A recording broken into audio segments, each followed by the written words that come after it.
जय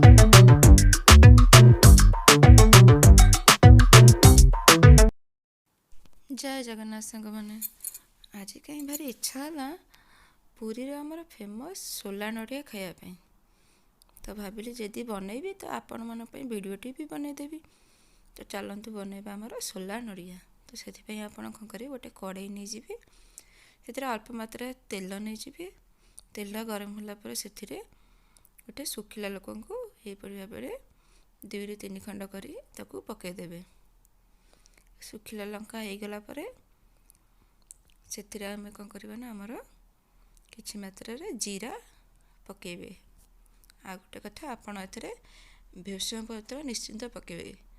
मुझे बाहर रोचे मो पाखे आज नाला कि आपण मैंने निश्चिंत भृषण पत्र पकेबे। भृषण पत्र बहुत टेस्ट भल आसी थाए। तापर आमर ए कि कंचा लंका पकईदेली यहपरी ताको भल भाजी ने देखो मोर कंचा लंका सब हो गला। एबे आमर से कटा पियाज पकईदबा। पियाज टी अधिका मात्रा रे पकेबे। ये बहुत मात्रा रे पियाज पड़े।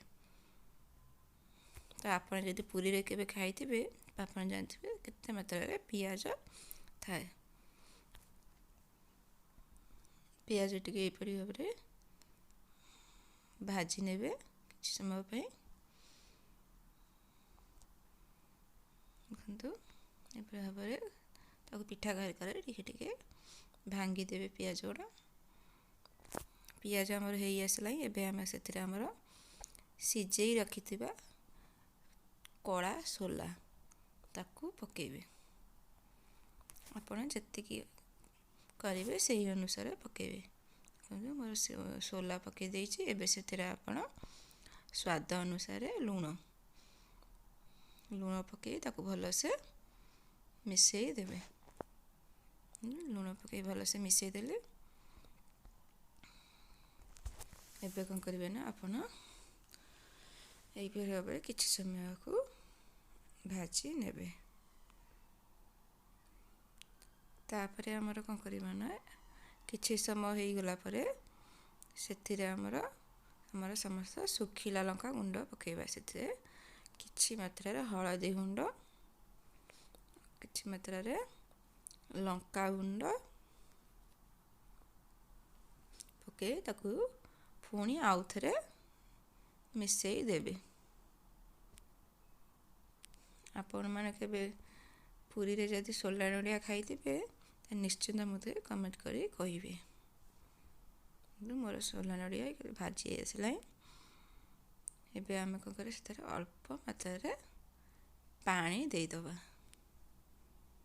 पानी देदेले अल्प मात्रा रे आपको भल से एबे कौन करवा ना किसी समय मिसईबा। तापर देखो मुझे कौन कर गरम मसला पकईची ताको देखते मिसई देली। एबे ताको मिसई किसी समय पे घोरे की छाड़देवा 5-10 मिनट पे। तापर देखो मु किसी समय पर देख मोर सोला नड़िया ऑलमोस्ट रेडी हो जाए। आम कौन करवा ना एबे नड़िया पकेबे। आपण पाखे जदि फ्रेश नड़िया अच्छी आप कोरिकी पकेबे। मुझे पैकेट नड़िया यूज करछि। तो नड़िया पकईदेले एबे से किछि मात्रा धनिया पत्र पकेबा। धनिया पत्र पकईदेले एबे ताको मिसई देले। एबे आमे कौन करबा ना से हमर अल्प मात्रा रे लेंबू चिपुड़ी की पकईदेवे। देखो मुझे अधा लेंबू चिपुड़ी की पकई देछि। एबे आमर सोला नड़ियाटी प्रस्तुत हो जाइए। आपको जदि भल लगे ताले वीडियो को निश्चिंत लाइक शेयर और सब्सक्राइब करने को भूलिबेनी।